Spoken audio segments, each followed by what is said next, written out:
नमस्कार, खबर उत्तराखंड देख रहे हैं आप। मैं हूं आपके साथ भावना त्रिपाठी। उत्तराखंड में भारतीय जनता पार्टी के संगठनात्मक चुनाव होने हैं, जो कि निकाय चुनावों की वजह से टल गए थे, लेकिन अब जल्द ही राज्य में बीजेपी के नए पदाधिकारियों की नियुक्ति हो जाएगी। संगठनात्मक चुनावों के बारे में मीडिया से बातचीत करते हुए उत्तराखंड बीजेपी के प्रदेश महामंत्री आदित्य कोठारी ने कहा कि निकाय चुनावों की वजह से संगठन के चुनाव में देरी हुई है। अब संगठन के चुनाव शुरू हो गए हैं और इसके लिए 9 फरवरी को देहरादून में संगठन की कार्यशाला रखी गई है, जिसमें बीजेपी प्रदेश अध्यक्ष महेंद्र भट्ट, उत्तराखंड के मुख्यमंत्री पुष्कर सिंह धामी के साथ सह प्रभारी रेखा वर्मा मौजूद रहेंगी। इस कार्यशाला में होने वाले संगठन चुनाव पर चर्चा होगी।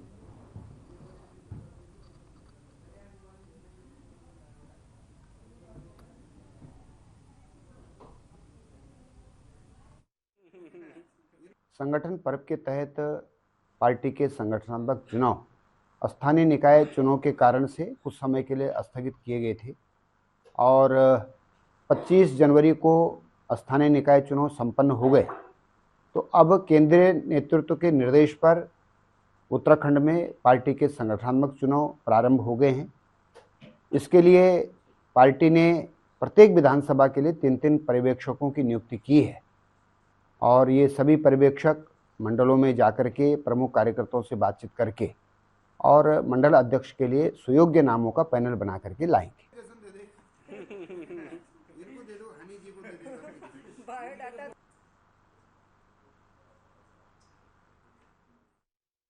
मंत्री सौरभ बहुगुणा ने 12 राजकीय दुग्ध पर्यवेक्षकों को नियुक्ति पत्र वितरित किए। उन्होंने नवनियुक्त राजकीय दुग्ध पर्यवेक्षकों को बधाई दी और कहा कि दायित्वों का निर्वहन ईमानदारी से करने के निर्देश दिए। इसके बाद मंत्री ने आंचल दुग्ध की कार्य योजना के संबंध में संबंधित पदाधिकारियों और अधिकारियों के साथ बैठक की और प्रदेश में आंचल दुग्ध उपार्जन और आंचल दुग्ध एवं दुग्ध उत्पादों की विक्रय संबंधी कार्य योजना की समीक्षा भी की।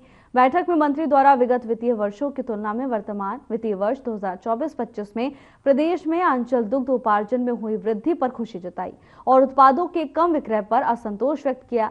उन्होंने संबंधित अधिकारियों और पदाधिकारियों को निर्देश दिया है कि वो प्रदेश में आंचल दुग्ध उत्पादों के विक्रय कार्यों पर विशेष ध्यान दें।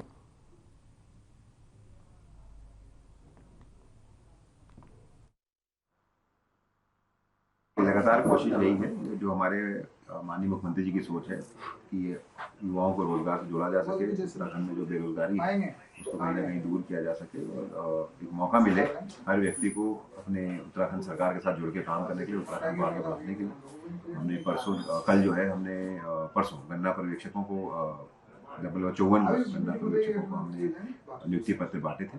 92% हमारे जो वैकेंसी थी उसको कंप्लीट हुई है और आज हम जो है दुग्ध पर्यवेक्षकों को जो है नियुक्ति पत्र बांटेंगे, जिससे हमारे विभाग को फायदा मिलेगा। देखिए, ये सारी जो सरकार की योजनाएं हैं वो धरातल में उतारने के लिए, चाहे वो गन्ना पर्यवेक्षक हो, चाहे वो दुग्ध पर्यवेक्षक हो, विभाग के अगर हाथ नहीं होंगे तो विभाग काम नहीं कर पाएगा और योजनाओं को धरातल पर उतारने में ये सारे अपनी बहुत अहम भूमिका निभाते हैं।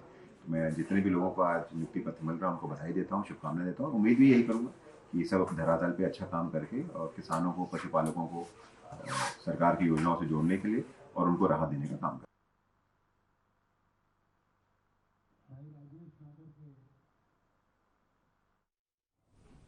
उत्तराखंड में आयोजित हो रहे 38वें राष्ट्रीय खेलों के आयोजन ने उत्तराखंड के खिलाड़ियों को भविष्य के लिए खेलों में मुकाम हासिल करने के लिए नई दिशा दी। बता दें कि राष्ट्रीय खेलों के आयोजन के दौरान कई खेल स्पर्धाओं के लिए मुहैया कराई गई सुविधाएं भविष्य में उत्तराखंड के खिलाड़ियों के लिए एक बड़ा अवसर प्रदान करेंगी। खेलों के लिए इन अवस्थापना सुविधाओं का लाभ प्रदेश के खिलाड़ी उठा सकेंगे। सूचना महानिदेशक बंशीधर तिवारी ने राष्ट्रीय खेलों के आयोजन को उत्तराखंड में खेल और खिलाड़ियों के लिए महत्वपूर्ण उपलब्धि बताया। उन्होंने कहा कि इन खेल स्पर्धा में उत्तराखंड के खिलाड़ी बेहतर प्रदर्शन कर रहे हैं। युवा खिलाड़ियों को जो खेल में अपना भविष्य बनाना चाहते हैं, उनके लिए एक मजबूत आधार भी मिल रहा है।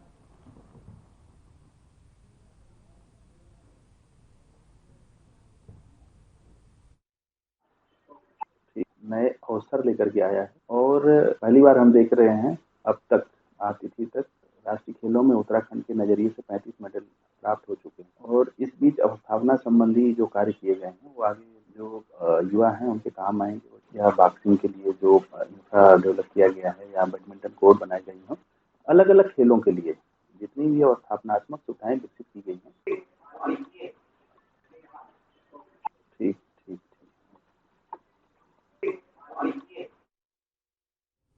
पंतनगर नगला नगर पालिका परिषद के नवनिर्वाचित बोर्ड ने भव्य समारोह में पद एवं गोपनीयता की शपथ ली, जिसमें नगला के विकास की नई यात्रा का औपचारिक शुभारंभ हुआ। श्री दुर्गा पूजा स्थल नगला मार्केट में आयोजित इस शपथ ग्रहण समारोह में किच्छा के उप जिलाधिकारी कौस्तुभ मिश्रा ने अध्यक्ष सहित सभी सभासदों को शपथ दिलाई। समारोह की शुरुआत नगर पालिका अध्यक्ष सचिन शुक्ला के साथ शपथ ग्रहण से हुई, जिसके बाद नगर पालिका के सभी 7 वार्डों के सभासदों ने भी पद और गोपनीयता की शपथ ली। इस दौरान उप जिलाधिकारी कौस्तुभ मिश्रा ने नवनिर्वाचित बोर्ड को शुभकामनाएं देते हुए प्रशासनिक स्तर पर हर संभव सहयोग का आश्वासन दिया। इस मौके पर किच्छा के पूर्व विधायक राजेश शुक्ला ने नवगठित नगर पालिका बोर्ड को बधाई देते हुए जनता के विश्वास को प्राथमिकता देने की बात कही।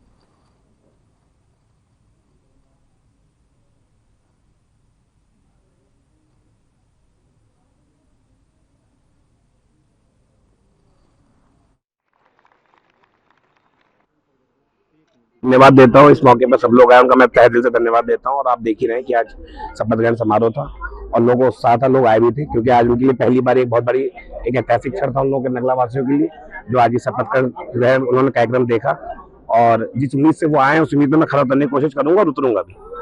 प्रक्रिया के बाद एक शपथ ग्रहण की संवैधानिक प्रक्रिया होती है, उस प्रक्रिया का पालन किया गया, जिसमें 9 निर्वाचित जो अध्यक्ष हैं उनको, उनके साथ ही जो कार्यकारिणी है, जो पार्षद है, उनको शपथ दिलाई गई है और सभी को शुभकामनाएं ज्ञापित की गई हैं। आज से उनके द्वारा ये पदभार संभाला गया है और निश्चित तौर से जनता ने जिस प्रकार का जनादेश दिया है, उसके हिसाब से वो उनकी आकांक्षाओं के हिसाब से काम करेंगे। इस हिसाब से शुभकामनाएं दी गई। कि आज नगला पूर्ण रूप से अपने अस्तित्व में आ गया। नगला नगर पालिका जो प्रथम नगर पालिका है, आज का विधिवत गठन हो गया और सचिन शुक्ला उसके चेयरमैन बने हैं और वार्ड नंबर 1 से हमारी श्रीमती नेहा मिश्रा उसकी सभासद बनी है। वार्ड 2 से श्रीमती ज्योति प्रसाद जी बनी है। वार्ड नंबर 3 से नीलम यादव जी बने। वार्ड 4 से सुनील रोहिला जी बने हैं। वार्ड 5 से अजय जी बने हैं और वार्ड 6 से निर्विरोध हमारे जोशी जी, क्या नाम उसका, गोपाल जोशी जी बने हैं और वार्ड 7 से धनुज यादव बने हैं। तो 7 भाजपा के हमारे सभासद बने हैं और चेयरमैन बने हैं।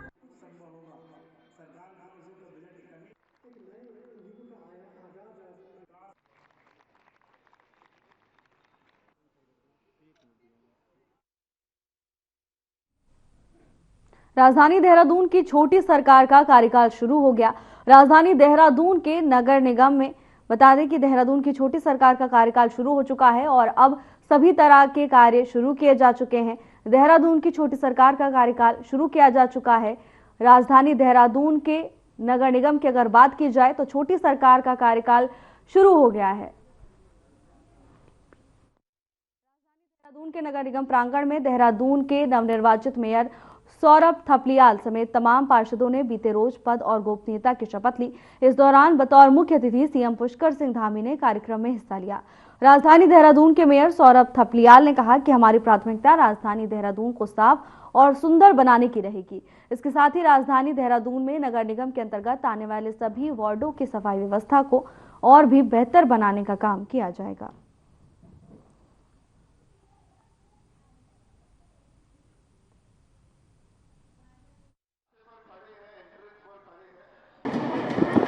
देखिए, मैं इसे बहुत बड़ी जिम्मेदारी समझता हूँ और नगर निगम ये पद नहीं है, जिम्मेदारी बहुत बड़ी है।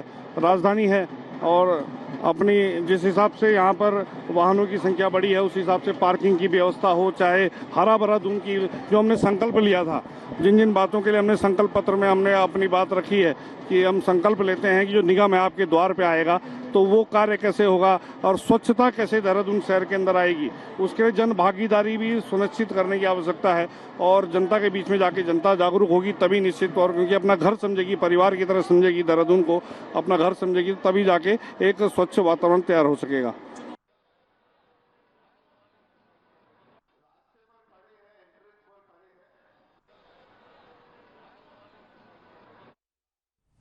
जंगलों में लगने वाली आग को लेकर उत्तराखंड वन विभाग इस बार पूरी तरह से तैयार है। इस साल तकनीक का इस्तेमाल करते हुए प्रयास किए जा रहे हैं। प्रदेश में वनाग्नि की घटनाएं कम से कम हों। प्रदेश के प्रमुख वन संरक्षक धनंजय मोहन के मुताबिक नए डिजाइन किए गए ऐप का विभागीय कर्मचारियों और अधिकारियों ने इस्तेमाल शुरू कर दिया है। इस अभी एडवांस टेस्टिंग स्टेज पर है।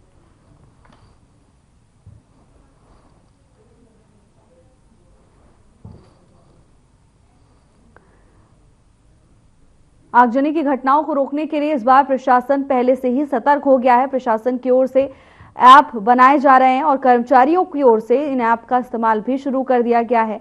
फिलहाल एडवांस टेस्टिंग फेज में ये सभी ऐप हैं और जल्द ही इन ऐप की मदद से आग से बचाव किया जा सकेगा। बता दें कि कर्मचारी अब इस ऐप का इस्तेमाल करने लगे हैं। गर्मी के मौसम में कई बार पहाड़ों में जंगलों से आग लगने की खबर सामने आती है और भारी नुकसान वन संपदा को इससे होता है। कई बार लोग और पक्षी भी इसमें घायल हो जाते हैं। तो वहीं इस बार प्रशासन की ओर से पहले से ही एहतियात बरते जा रहे हैं। प्रशासन की ओर से ऐप बनाया जा रहा है जिसके तहत लोग आग से बचाव की जानकारी वन विभाग को दे सकेंगे। कर्मचारी इस ऐप का इस्तेमाल कर रहे हैं और एडवांस टेस्टिंग फेज में फिलहाल ये ऐप अभी है और जल्द ही आगे की जानकारी भी दी जाएगी।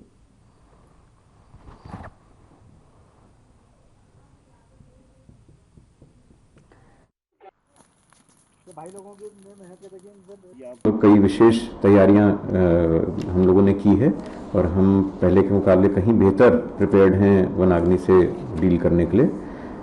एक तो जो बहुत महत्वपूर्ण हमने काम किया है इस बार हमने ऐप और डिजिटल प्लेटफॉर्म के माध्यम से पूरा मैनेजमेंट वनाग्नि का हम करने जा रहे हैं।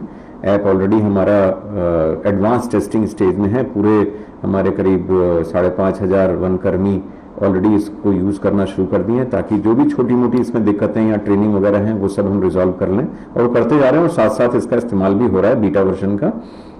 तो और साथ ही हमने एक integrated control and command centre भी यहाँ इस्टेब्लिश कर दिया है जिसमें लगातार एक GIS डोमेन में हमारी फायर का मैनेजमेंट होगा हेडक्वार्टर से भी। भाई लोगों की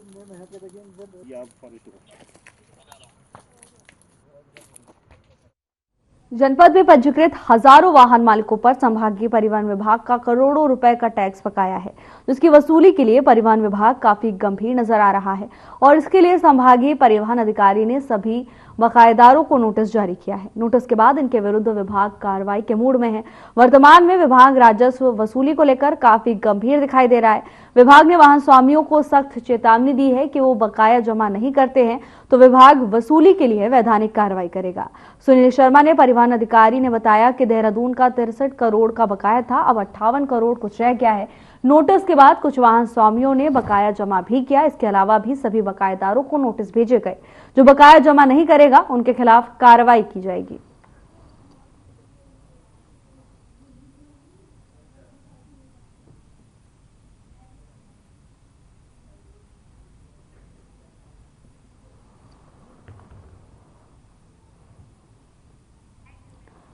वाहन मालिकों के खिलाफ आरटीओ की ओर से अब सख्त एक्शन लिया जा रहा है। बता दें कि करोड़ों का टैक्स विभाग पर लोगों का बकाया था, तो वहीं अब परिवहन विभाग की ओर से सभी बकायेदारों को नोटिस जारी किए गए हैं।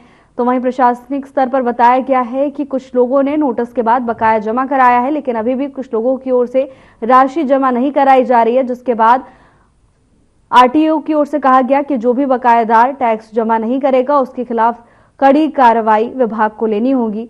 बता दें कि भारी मात्रा में टैक्स बकाया है और इसी सिलसिले में प्रशासन की ओर से लगातार बकायेदारों को नोटिस पहुंचाकर उन्हें अवगत कराया जा रहा है। हालांकि नोटिस प्राप्त होने के बाद कई बकायेदारों ने पैसा जमा कर दिया है, लेकिन अभी भी काफी राशि बाकी है, जिसको लेकर परिवहन विभाग की ओर से बकायेदारों को नोटिस जारी किए जा रहे हैं। सख्त चेतावनी भी विभाग की ओर से दी गई है। ऋषिकेश के नवनिर्वाचित मेयर शंभू पासवान और वार्ड के 40 पार्षदों ने भव्य शपथ ग्रहण समारोह में पद और गोपनीयता के साथ शहर के विकास की शपथ ली। डीएम 7 बंसल ने सबसे पहले मेयर और उसके बाद सभी पार्षदों को शपथ दिलाई। शपथ ग्रहण समारोह में हजारों लोग साक्षी बने। शपथ ग्रहण करने के बाद मेयर शंभू पासवान ने दावा किया कि शहर की सरकार का जो गठन हुआ है उस सरकार को शहर के विकास के लिए बेहतर रूप से चलाया जाएगा। वहीं सभी पार्षद बोले कि वो क्षेत्र के विकास के लिए हर संभव प्रयास करेंगे। शपथ ग्रहण समारोह में मुख्य अतिथि पहुंचे और शहरी विकास मंत्री प्रेमचंद अग्रवाल ने नवनिर्वाचित मेयर और सभी 40 पार्षदों को जीत और शपथ लेने पर बधाई और शुभकामनाएं दी।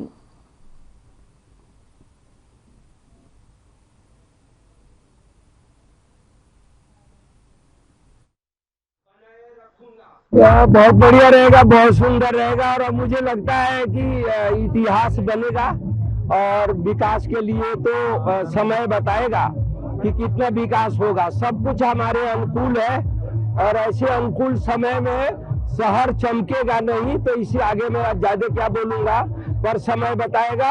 ऋषिकेश बहुत सुंदर बनने वाला है और सरकार भी हमारा है, राज्य में और केंद्र में भी हमारा है और आज ईश्वर कृपा से सब कुछ हमारे पक्ष में है। तो मैं आपको बताऊंगा कि बहुत अच्छा काम होने वाला है ऋषिकेश में और जैसे बोलते हैं ना कि विकास के गंगा बहने वाला है। ऋषिकेश बहुत सुंदर दिशा में जाने वाला है। पालिका नगर पंचायत के सदस्यगण शपथ ले रहे हैं, मैं उनको बहुत बधाई दे रहा हूं और उम्मीद कर रहा हूं कि सभी लोग अपने अपने क्षेत्रों का विकास के लिए काम करेंगे। यहाँ ऋषिकेश में भी जो हमारे मेयर बने शंभू पासवान जी और उनके साथ 40 पार्षदों ने शपथ ली है, उनको भी बहुत बधाई है और स्वाभाविक तौर से उनसे अपेक्षा है कि वैसे मेरा विधानसभा क्षेत्र भी है, पूरा तरह से इस नगर निगम का वो विकास करेंगे। और मैंने एक अपील सबसे की है कि आइए पुरानी बातों को भूल के, जिस प्रकार से वातावरण इस बीच में दूषित करने का प्रयास किया गया, तो उसको भूल के कि छोड़ो कल की बातें, कल की बात पुरानी, आओ लिख के मिलजुल के लिखें नई कहानी। यानी कि यहाँ के विकास के लिए हम सब लोग काम करें, मैं सबसे अपील कर रहा हूँ।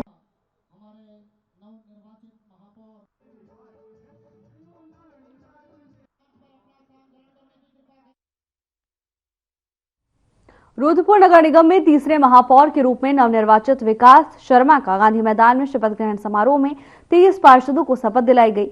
इस दौरान कांग्रेस के पार्षद ने शपथ कार्यक्रम से दूरियां बनाए रखी। कार्यक्रम में मुख्य अतिथि के रूप में कैबिनेट मंत्री रेखा आर्या उपस्थित रहीं। इसके अलावा मंच पर बीजेपी के वरिष्ठ नेता और तमाम लोग उपस्थित रहे।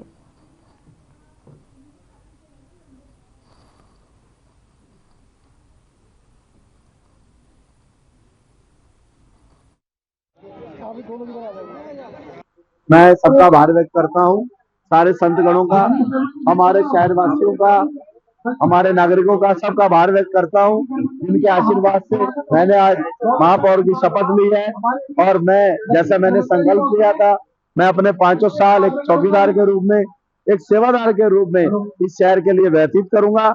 इस शहर को स्वच्छ, सुंदर, जाम रहित बनाने के लिए जो भी प्रयास होंगे वो सब प्रयास मैं करूंगा और इस शहर को आने वाले समय में मॉडल सिटी बनाने का प्रयास करूंगा, आदर्श रुद्रपुर बनाने का प्रयास करूंगा। हमारी हिंदू संस्कृति बची रहे, मंदिर, गायें, इनकी रक्षा करने का भी काम करूंगा। इस शहर को नशा मुक्त बनाने की तरफ प्रयास करूंगा। हमारे बेरोजगार नौजवानों को रोजगार मुहैया कराने का प्रयास करूंगा। हमारे व्यापारियों को पार्किंग सुविधा उपलब्ध कराने का प्रयास करूंगा। हमारे आने वाली युवा पीढ़ी को नशे से दूर रखते हुए स्वच्छता अभियान में जोड़ूंगा और उनके कैरियर को आगे बढ़ाने का भी प्रयास करूंगा।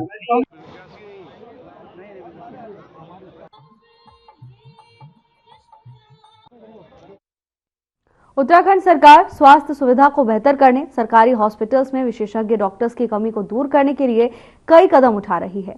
इसी क्रम में सरकार ने हाल ही में फैसला लिया था कि सरकारी हॉस्पिटल्स में विशेषज्ञ डॉक्टर के रिटायरमेंट की आयु सीमा 60 से बढ़ाकर 65 की थी, जिसका आदेश जारी कर दिया गया और इस आदेश के बाद अब विशेषज्ञ डॉक्टर्स 65 साल की आयु तक अपनी सेवाएं दे सकेंगे।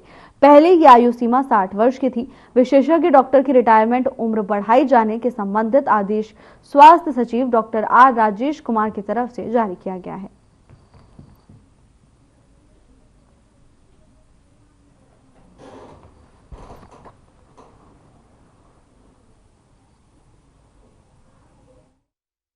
उत्तराखंड की राजधानी देहरादून में मरीन बस्तियों पर बुलडोजर चलाने का आदेश एनजीटी की तरफ से आया हुआ है, जिसके खिलाफ राज्य सरकार सुप्रीम कोर्ट पहुंच गई और इसको लेकर देहरादून की धर्मपुर सीट से बीजेपी विधायक विनोद चमोली ने कहा कि इसके खिलाफ सरकार सुप्रीम कोर्ट गई है। उम्मीद है कि इस पर रोक लग जाएगी। अभी फ्लड जोन तय हो रहा है, इसके बाद जो क्षेत्र बचेगा उस पर भी बस्तियों को बसाया जाएगा।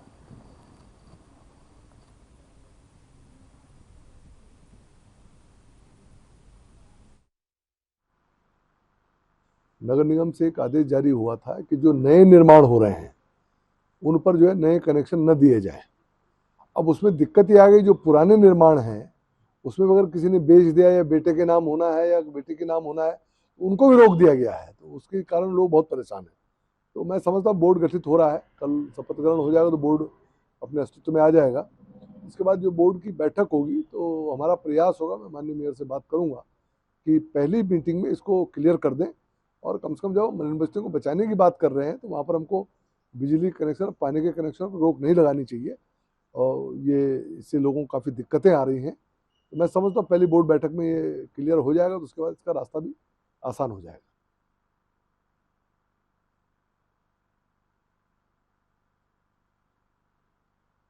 ओर से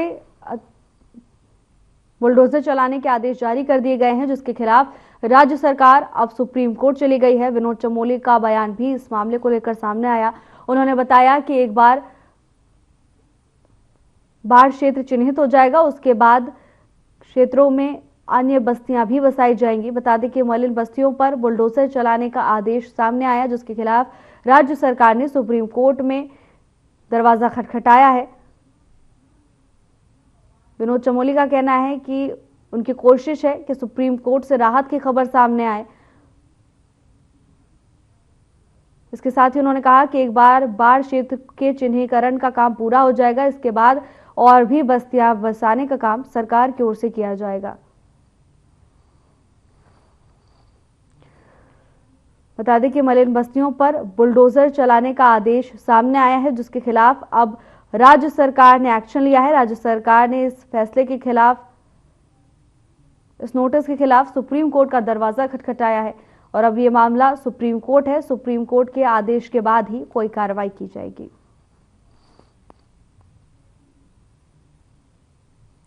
बीजेपी विधायक विनोद चमोली की प्रतिक्रिया भी इसको लेकर सामने आई। फिलहाल के लिए बस इतना ही। जल्द हाजिर होंगे नई अपडेट्स के साथ। नमस्कार।